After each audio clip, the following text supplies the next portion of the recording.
Yeah, well, about half an hour ago, we were up on the gate that separates Serbia and Hungary.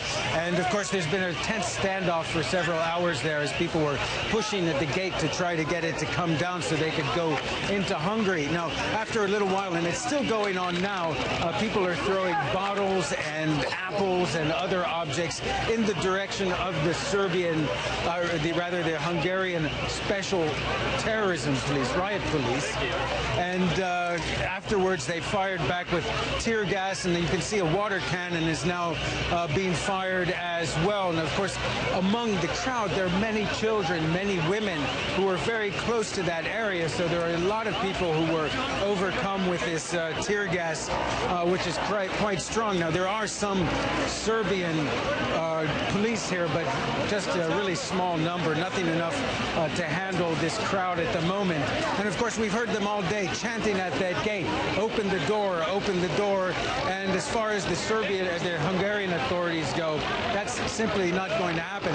Now, there's a Hungarian helicopter in the sky, and I think this one over here above us is probably a Serbian helicopter as well, just trying to get an idea of what's going on the ground. But still, I can see things objects being thrown in the direction of the Hungarian police. And yes, a very tense moment in this day. Robin? And you've spoken about the Hungarian police, that is a Hungarian water cannon. The Serbians, what is the situation with the Serbian authorities?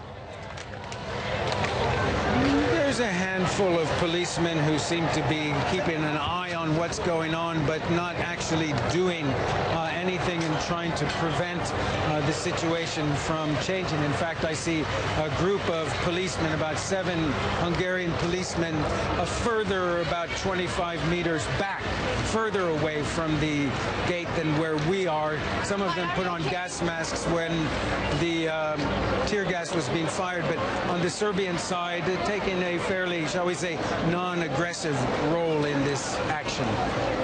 You've been in all sorts of situations in your career. You've seen things escalate, de-escalate. What's your sense of the mood there right now? Hold on. Okay, sorry. Okay, all right. Hey, no, they fired more tear gas, so people are sort of panicking at the moment. All right, yes, tear gas has been fired. People are running. This is one of the problems. A panic starts, and we just try to do a little traffic to keep people from trampling us as well. So, of course, yeah, okay, I can smell that tear gas now.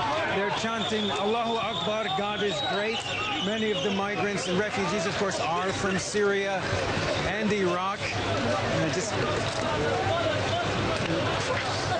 so people are moving back, trying to get away. That's all right, no problem. Okay, now definitely it's cleared up quite a lot. And then the tear gas is starting to affect us. How has the mixed messages coming from Europe impacted on what's happening there now?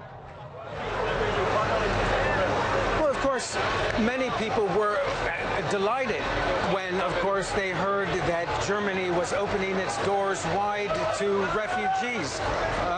Okay, it's going again.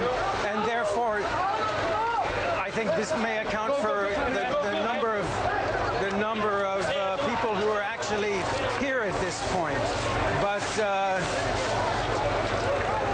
But of course, now this is part of, they had great hope when they thought they could go to places like Germany and Austria, and the fact that suddenly the door is shut, the road is closed, and they can't move forward accounts for what we're seeing here, this kind of frustration.